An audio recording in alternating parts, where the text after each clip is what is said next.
Hello friends, ഇതാണ് നമ്മുടെ ഇന്നത്തെ ഡിന്നർ. പ്രത്യേകിച്ച് സ്പെഷ്യലൊന്നും ഇല്ല.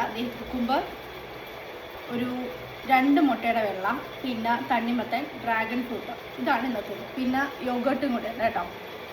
മുമ്പൊക്കെ ഞാൻ നമ്മളൊരു 6 മണിയൊക്കെ ആകുമ്പോൾ നടക്കാൻ പോകുമായിരുന്നു. 6 മണിക്ക് നടക്കാൻ പോയിട്ട് ഞാൻ ഏകദേശം ഒരു 9 മണിയൊക്കെ ആകുമ്പോഴാണ് നടന്ന് തിരിച്ചു വരുന്നത്. നടക്കാൻ വേണ്ടി മാത്രം പോയിട്ട് തിരിച്ച് ലേറ്റായി വരുന്നതല്ല, കുറേ നേരം അവിടെ നിന്ന് വർത്താനമൊക്കെ പറഞ്ഞ് ഏകദേശം ഒരു 9 മണി അടുക്കാറാകുമ്പോഴായിരിക്കും തിരിച്ചു വരുന്നത്. ഇപ്പം ഞാൻ പക്ഷേ ഈ റീൽസിലൊക്കെ കാണുന്നുണ്ട്, ഇങ്ങനെ 8 മണിക്ക് മുമ്പ് ഭക്ഷണം കഴിക്കണം എന്ന് പറയുന്നുണ്ട്. ഇപ്പം ഞാൻ എപ്പോഴും മാക്സിമം എന്നെ കൊണ്ട് പറ്റുന്ന പോലെ ഞാൻ ഒരു 8 മണിക്ക് മുമ്പായിട്ട് കഴിക്കാൻ ശ്രമിക്കും. കഴിച്ചിട്ട് നടക്കാൻ പോകാറുള്ളൂ. സത്യം പറഞ്ഞാണല്ലോ, എനിക്കിതൊന്നും കഴിച്ച് വിശപ്പ് കിടപ്പില്ല കേട്ടോ.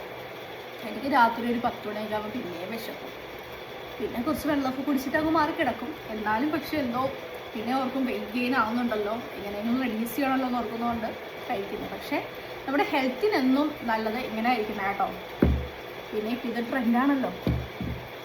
ഈ കുറച്ച് ദിവസങ്ങളായിട്ട് ഞാൻ മാക്സിമം എന്നെക്കൊണ്ട് കഴിയുന്ന പോലെ ഡയറ്റ് ഫോളോ ചെയ്യാൻ നോക്കാറുണ്ട്. ചില സമയത്ത് എന്തെങ്കിലും ക്രേവിങ്സ് തോന്നുകയാണെങ്കിൽ മാത്രം അങ്ങനെ കഴിക്കും. അല്ലെങ്കിൽ മാക്സിമം ഞാൻ എന്നെക്കൊണ്ട് പറ്റുന്ന പോലെ ഇതുപോലെയുള്ളതൊക്കെ തന്നെ കഴിക്കാനാണ് ശ്രമിക്കുന്നത്. നമുക്കപ്പോൾ നടക്കാൻ പോയിട്ട് വരാം കേട്ടോ. നിങ്ങളോർക്കും എന്തിനും ഇത്ര മേക്കപ്പ് ഒക്കെ ഇട്ട് നടക്കാൻ പോകുന്നത്. പക്ഷേ ഇവിടെ നമ്മൾ നടക്കാൻ പോകുമ്പോഴാണെങ്കിലും വീട്ടിൽ നിൽക്കാൻ നേരത്താണ് നമ്മൾ ശ്രദ്ധിക്കാൻ നേരത്ത് നോർത്ത് ഇന്ത്യൻസൊക്കെ നല്ല മേക്കപ്പിലായിരിക്കും നിൽക്കുന്നത്. അപ്പോൾ അവരൊപ്പം പിടിച്ച് നിൽക്കണമെങ്കിൽ ഇങ്ങനെയൊക്കെ പോയേ പറ്റൂ. അപ്പോൾ അടുത്ത ദിവസം കാണാം ഗൈസ്. ബൈ.